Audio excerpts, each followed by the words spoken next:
علم القرآن خلق الإنسان علمه البيان الشمس والقمر بحسبان والنجم والشجر يسجدان والسماء رفعها ووضع الميزان ألا تطغوا في الميزان وأقيموا الوزن بالقسط ولا تخسروا الميزان والأرض وضعها للأنام فيها فاكهة والنخل ذات الأكمام والحب ذو العصف والريحان فبأي آلاء ربكما تكذبان خلق الإنسان من صلصال كالفخار وخلق الجان من مارج من نار فبأي آلاء ربكما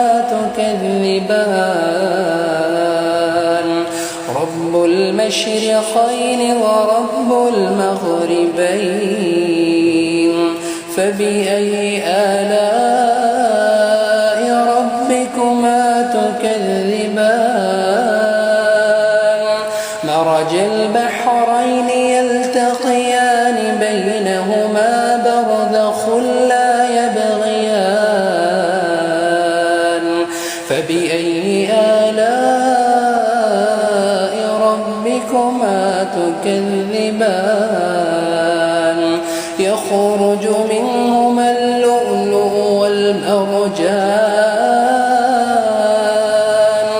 فبأي آلاء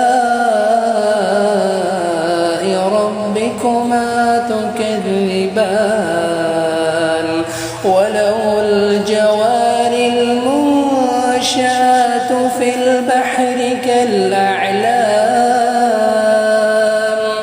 فبأي آلاء ربكما تكذبان الرحمن